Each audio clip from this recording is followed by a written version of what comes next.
Tonight, like every night, you will lose consciousness and walk into a world that can feel completely real. Over a lifetime, you will spend around 6 years there. 6 years dreaming. Night after night, your brain builds entire worlds. People, places, fear, joy. And then before you wake, nearly all of them slip away. We have mapped the ocean floor. We have landed on other worlds, and we still cannot agree. Why we dream? It happens to almost everyone who has ever lived, and it remains one of the great mysteries of the mind. So tonight, let's step inside the dream and ask what it's actually for, because once you understand it, sleep will never feel the same. For most of history, dreams were messages from gods, from the dead, from a future trying to warn you. Then, in 1953, a graduate student named Eugene Oserinsky, watching his own young son sleep, changed everything. He noticed something others had overlooked. Beneath the closed lids, the eyes were darting rapidly. He called it REM, rapid eye movement sleep, the stage of our most vivid dreams. Wake a sleeper during it, and they could almost always recall one. But here's the strange part. During REM, the brain is not quiet. It lights up, almost as much as when you are awake, a storm of electrical activity, vivid imagery, real emotion. Your mind is fully alive. Your body is not. Because during REM, your body is paralyzed, almost completely. The brain switches the muscles off. This is REM atonia, and it may be protecting you, so that when you run in a dream, you don't run off the bed. And when that switch glitches, when the mind wakes but the body stays frozen, that has a name too. Sleep paralysis, the terror of being awake inside a paralyzed body, the system caught mid-switch. So we know what dreaming is. The harder question is the one science still fights over. Why does the brain do this at all? There isn't one answer. There are several, and they disagree. So let's lay them out like rivals in a courtroom. 4 big ideas, none of them proven, all of them tempting. Theory 1, the most practical. Your brain is sorting the day. Memory consolidation. While you sleep, the brain replays the day and decides what to keep and what to let go. It moves the important moments from short-term storage into long-term memory, filing the keepers, deleting the noise. Under this idea, a dream is just what it looks like from inside, while the brain does its housekeeping. It's elegant. It fits the data on learning and sleep, but it doesn't explain the wild, impossible stuff. And no one has proven this is why we dream, only that sleep and memory are deeply, undeniably linked. Theory 2, darker, stranger. Your dreams are a training ground for danger. It's called threat simulation. The idea, dreaming evolved to let you rehearse danger while perfectly safe in bed, being chased, falling, losing someone, the nightmares we hate most, maybe the brain practicing survival. Our ancestors who rehearsed the predator in their sleep may have reacted faster when it was real. It's a beautiful explanation for why dreams are so often tense, fearful, and full of threat, but plenty of dreams are mundane, or joyful, or just strange. Threat alone can't cover all of it. So again, a leading idea, not the settled one. Theory 3, the gentlest. Dreaming as overnight therapy. The idea, in REM, the brain revisits the day's emotions, but in a calmer chemical bath. It softens the sting.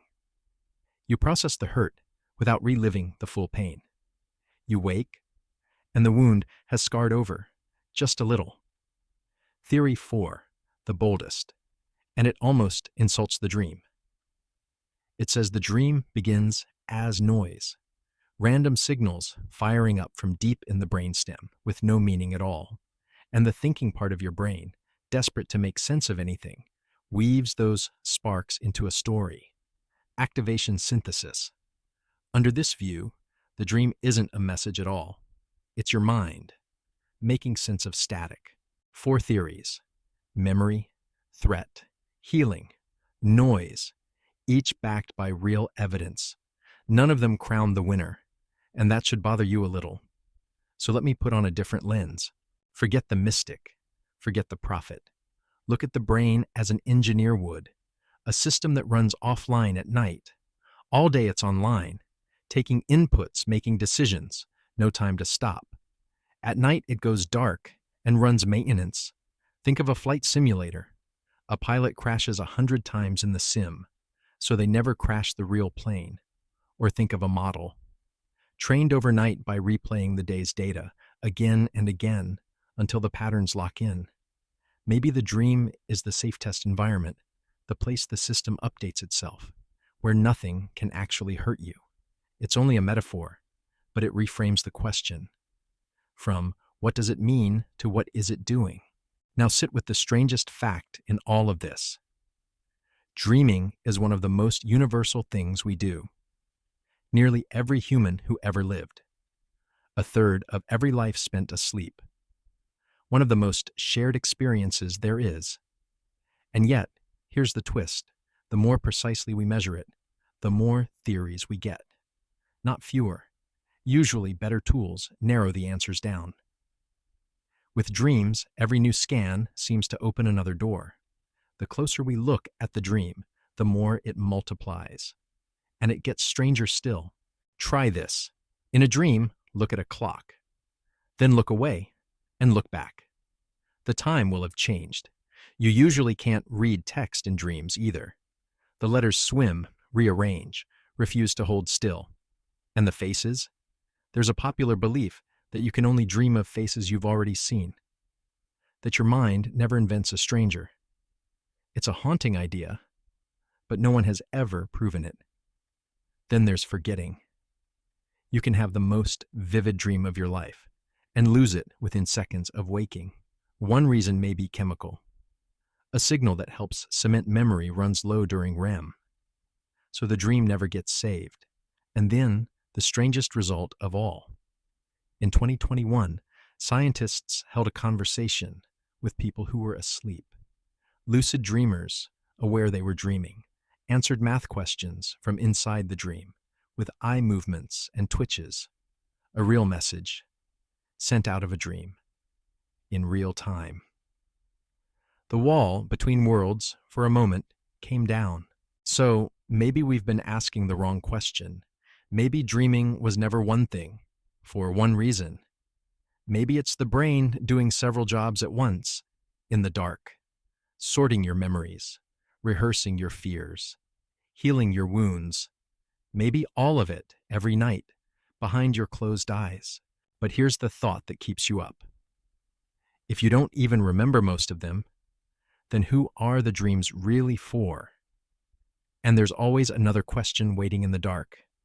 The next one is right there on your screen. Come wonder about it with me. If this made you look at sleep a little differently, subscribe and stay curious. Sleep well. You're a little less in the dark now. I'll see you at the next midnight question.